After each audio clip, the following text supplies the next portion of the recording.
Excelente día. Mis compañeros Caro María José, Guerrero Freddy, Jaramillo Luisana, Ramírez Dimar y mi persona, Zambrano Juliet, les expondremos acerca de las teorías volcánicas. Dentro de la materia teoría del conflicto, de la especialización en cultura de paz y derechos humanos internacionales. En primer lugar, hablaremos de los autores que dieron sus aportes para las teorías volcánicas, empezando con Rod Aya, que en 1985 nos afirma que los conflictos se originan por un punto culminante de una escalada de tensión provocada por procesos de tipo socioeconómico, político o incluso psicológico. Continuamos con Chalmers Johnson, quien nace el 6 de agosto de 1931 y muere el 20 de noviembre de 2010. Él fue un científico político estadounidense y profesor emérito de la Universidad de California en San Diego. Sirvió en la Guerra de Corea, fue consultor de la CIA de 1967 a 1973 y presidió el Centro de Estudios Chinos de la Universidad de California. También fue presidente y cofundador con Steven Clemons del Instituto de Investigación de Políticas de Japón, ahora con sede en la Universidad de San Francisco, una organización que promueve la educación pública sobre Japón y Asia. Johnson escribió numerosos libros, incluidos 3 exámenes de las consecuencias de lo que llamó el Imperio estadounidense. En 1966, con su teoría de la revolución, agregó algunos elementos relacionados con la actitud del grupo dirigente, donde el proceso generador de conflicto se concreta en 4 grandes fases, siendo un gran aporte para las teorías volcánicas. Por otra parte, Pedro Luis Lorenzo Cardoso en el 2001 aportó que las teorías volcánicas son teorías del conflicto en el sentido más estricto del término, que comparten una visión espasmódica de los conflictos, es decir, plantea que la lucha abierta surge en el momento en que los actores alcanzan un nivel insostenible de crispación al encontrar un obstáculo persistente llamado realidad social, que convierte en irrealizables sus expectativas. Otro aporte importante fue realizado por James Davis, quien nace el 6 de mayo de 1918 y muere el 30 de marzo de 2012. Fue un sociólogo estadounidense y profesor emérito de ciencias políticas en la Universidad de Oregon. Davis es quizás mejor conocido por su llamada teoría de la curva J de las revoluciones políticas, que busca explicar el auge de los movimientos revolucionarios en términos de expectativas individuales crecientes y niveles decrecientes de bienestar percibido. Davis afirma que las revoluciones son una respuesta subjetiva a un repentino cambio de suerte después de un largo periodo de crecimiento económico. La teoría se aplica a menudo para explicar el malestar social y los esfuerzos de los gobiernos para contener este malestar. Esto se conoce como la curva J de Davis, porque el desarrollo económico seguido de una depresión se modelaría como una J. El psicólogo Tel Gur tuvo gran influencia en los estudios del conflicto. Este autor afirma que cuando las personas tienen que restringir sus expectativas económicas, aumenta el potencial de insurgencia, sobre todo cuando el gobierno no dispone del suficiente apoyo de las bases populares, es decir, cuando su legitimidad está en cuestionamiento. Por último, un gran aporte fue realizado por Émile Durkheim, quien nace en 1858 en Francia y muere en la capital de este país en 1917 a causa de una terrible depresión por la muerte de su hijo en la guerra. Es considerado uno de los padres de las ciencias sociales por defender la posibilidad de aplicar el método científico a estas áreas. Decía que los hechos sociales deben ser tratados como cosas para poderlos estudiar. Era filósofo y sociólogo. Fue profesor de Pedagogía y Ciencias Sociales en la Universidad de Burdeos y profesor de Sociología de la Universidad de la Sorbona. Fue la primera persona que dictó esta cátedra en Francia. Para él fue posible unir varias disciplinas para el estudio de las ciencias sociales, sentando las bases del funcionalismo y el estructuralismo. Algunas de sus obras son La división del trabajo social, Las reglas del método sociológico en 1895, El suicidio en 1897, Las formas elementales de la vida religiosa en 1912. A estas obras se le suman innumerables artículos y ensayos, los cuales fueron publicados en una de las revistas de las cuales él fue fundador. Estos trabajos dieron lugar a diversos libros que aparecieron tras su muerte, como lo son Educación y Sociología en 1922, Sociología y Filosofía en 1924, La Educación Moral en 1925 y El Socialismo en 1928. Postulados de las teorías volcánicas. El conflicto es el principal motor de la historia porque produce forzosamente cambios en las estructuras sociales a corto y a largo plazo. Así lo ha sostenido, por ejemplo, Giner Jesús en su publicación El conflicto social. Ahora bien, la gran mayoría de estas teorías tratan de explicar el conflicto social y coinciden en que estos producen bien sean cambios positivos o negativos. En ello no hay duda. En lo que tratan de fijar posiciones es la génesis o motor que lleva al desencadenante de las mismas. Dentro de las teorías volcánicas sostienen que los impulsos sociales que mueven estos conflictos hay factores como los socioeconómicos, los políticos y hasta los psicológicos, los cuales tratan de explicar que los conflictos giran en torno al individuo considerado a sí mismo y no a teorías que globalizan el desencadenante, es decir, el desencadenamiento surge en momentos en el que los actores involucrados alcanzan el nivel máximo de tensión sin que haya otra alternativa al escalamiento del conflicto. Es el último recurso con el que los actores se encuentran y es la llamada realidad social.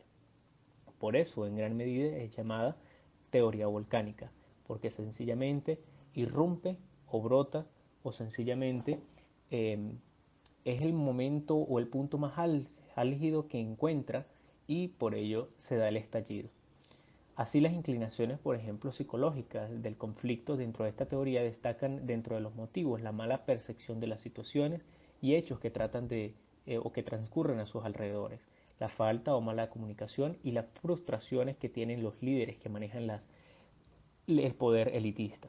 Destacan los seguidores de estas posiciones psicológicas que el ambiente hostil o de violencia en el que se crece y vive la infancia tiene también repercusiones en las motivaciones del conflicto, unido por supuesto a los rasgos de personalidad de ese individuo. Así como también van unidos factores de frustración, ansiedad y restricciones a sus aspiraciones en la sociedad. Del mismo modo, la teoría de la privación relativa formulada por el psicólogo Telgur parte de las expectativas que pueden tener un individuo, de modo que cuando las personas tienen que restringir esas expectativas económicas, por ejemplo, aumenta el potencial de insurgencia, sobre todo cuando los gobiernos gozan de poca legitimidad o poco apoyo en sus bases. Otras teorías de esta nomenclatura de las volcánicas destacan el conflicto a partir de crisis económicas o procesos sociopolíticos, proceso que nos identificaría a nosotros los venezolanos. Por ejemplo, grupos accionantes del conflicto lo hacen a partir de sobrepasar para ellos un umbral de tolerancia que consideran como el máximo.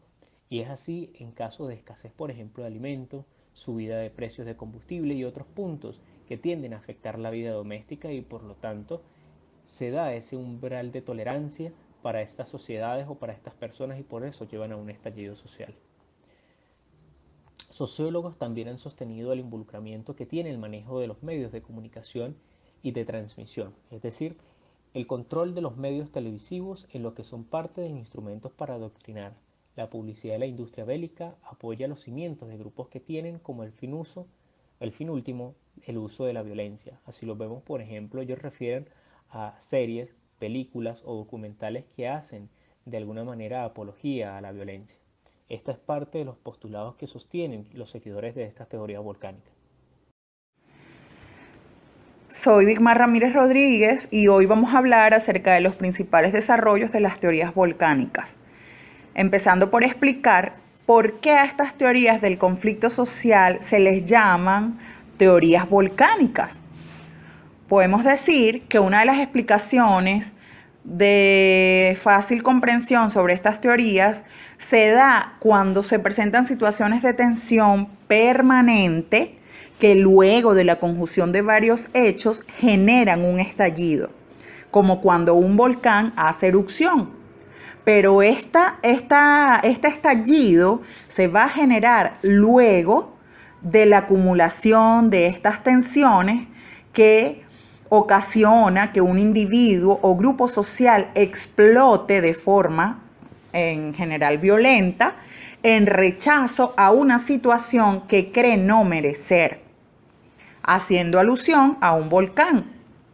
Estas teorías se encuentran en un grupo heterogéneo de explicaciones del conflicto social, pero en su sentido más exacto, con un denominador común de considerarlo el punto culminante para el arranque del conflicto.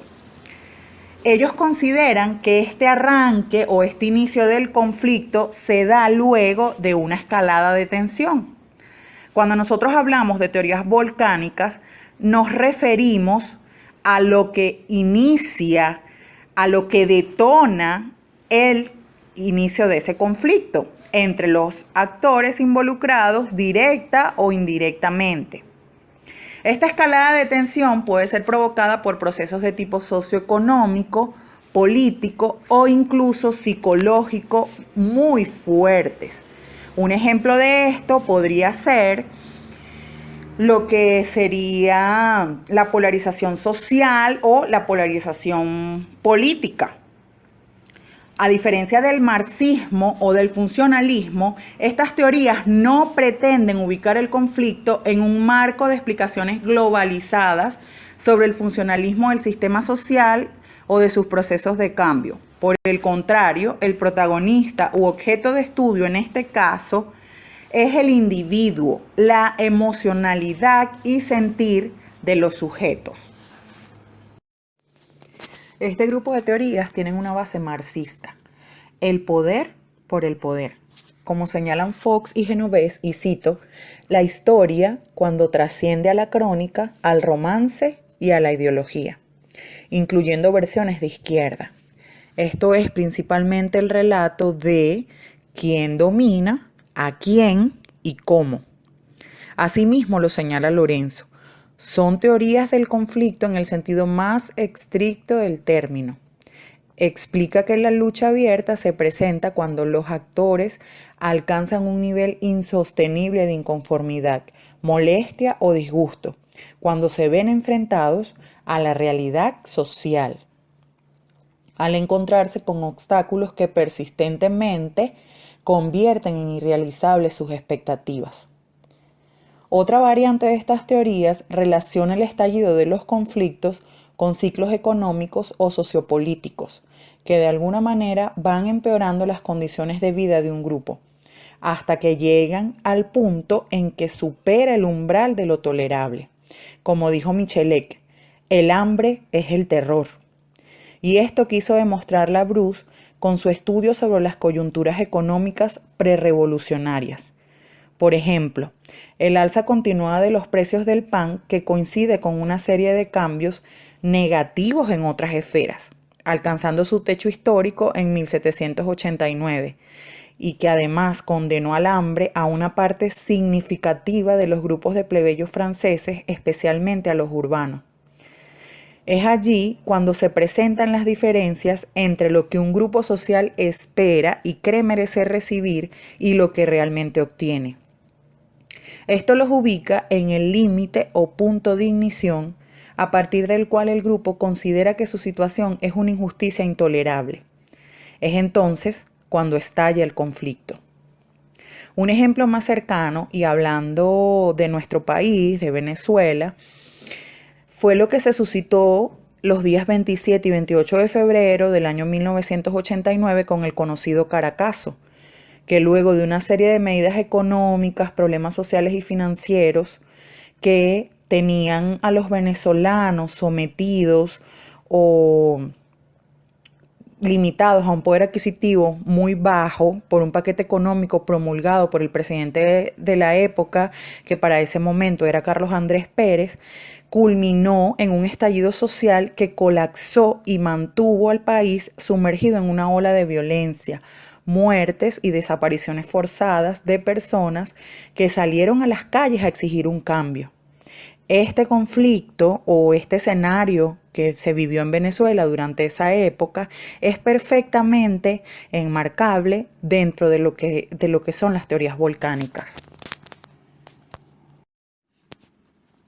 A comienzo de la década de los años 70, la teoría de la privación relativa formulada por el psicólogo Tel Gore tuvo gran influencia en los estudios del conflicto. Esta teoría se fundamenta en las percepciones de que un actor social tiene acerca de la discrepancia entre sus expectativas, bienes y condiciones de vida a los que considera que tiene derecho y la valoración de sus capacidades, los montos y bienes de esas condiciones que cree que es capaz de obtener y acumular. La teoría pone el acento en la frustración que producen las expectativas sobre lo que la gente considera que puede conseguir, pero sobre todo las expectativas respecto del comportamiento del sistema y no tanto lo que efectivamente obtienen. Asimismo, afirma que cuando las personas tienen que restringir sus expectativas económicas, es muy probable que aumente el potencial de insurgencia. Estos aportes han sido enriquecidos en las siguientes décadas al plantearse que para que exista frustración, una situación debe ser juzgada como ilegítima e injusta por los actores involucrados. Así, la acción colectiva tiene su origen en la interpretación de la situación en un contexto de comparación. Otro autor menciona, en ese sentido, que puede hablarse de privación fraternal o privación colectiva, según sea el nivel de comparación interpersonal o intergrupal, y que en esa medida las respuestas también varían. Estas respuestas van desde lo individual hasta lo colectivo. Continuando con este punto, Duncan, en su tratado sobre el suicidio, explicaba que la condensación del conflicto requería dos fases. En un primer momento se produce la acumulación de ansiedades y frustraciones por una drástica restricción de las aspiraciones del actor social, lo que produce en un segundo momento a un arranque espontáneo de ira popular. Asimismo, a comienzos de la década de los años 40, John Duggar argumentó que el comportamiento violento de una persona presuponía la existencia de frustraciones. A esta explicación se acogieron otros autores para continuar fortaleciendo la teoría volcánica.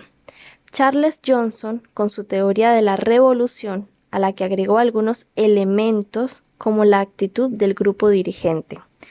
De esta manera y en conclusión, el proceso generador del conflicto se concretaría en 4 grandes fases. La primera son los desequilibrios sistemáticos en la sociedad.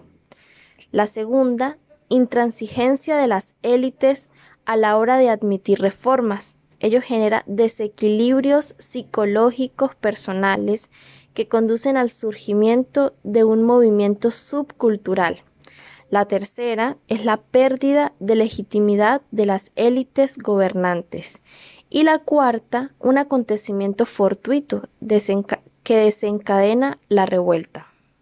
Entre las diversas posturas que encontramos en la teoría volcánica, vinculamos los estallidos sociales no solamente con la tensión, sino con el conflicto económico, los ciclos económicos, los procesos sociopolíticos que comparan drásticamente las condiciones de vida de un grupo hasta el otro, incluso en los momentos que supera el umbral de lo tolerable.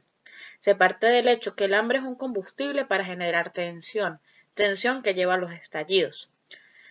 Ejemplo, en 1789 hubo una alza en los precios del pan, lo que significó un estallido en los grupos plebeyos franceses. Es decir, hubo una explosión, una erupción volcánica. ¿Qué critican de esa teoría partiendo de este hecho? Que si bien se pudo entender en el contexto francés, en el contexto de la Edad Media, de los plebeyos, incluso en el contexto actual de los grupos de los países tercermundistas, cuando llevamos la teoría a actuales países primermundistas, no se ve tan efectiva porque el estallido no es igual que el del volcán. La principal crítica también nace de que se considera que la teoría volcánica ha sido demasiado mecánica e individual, al considerar que las expectativas frustradas son causas suficientes para movilizar la acción colectiva de la gente, pero no teniendo en cuenta que hay grupos y poblaciones o incluso individuos que se comportan diferentes frente a la tensión. No todos actúan igual. Por ende, no puedas ver un parámetro simple para el estudio de estas acciones. Finalmente, y para concluir con este tema, podemos decir que los conflictos son tan igual de dinámicos como las sociedades en donde se presentan o en donde se desarrollan, y pueden surgir estas revoluciones, revueltas o estallidos, ya sean por motivaciones económicas, políticas, sociales o incluso psicológicas, que llevan al ser humano a enfrentarse en situaciones que ponen de manifiesto sus debilidades por el caos, o por lo menos en su afán de irrumpir ante lo que ellos mismos consideran que no pueden soportar.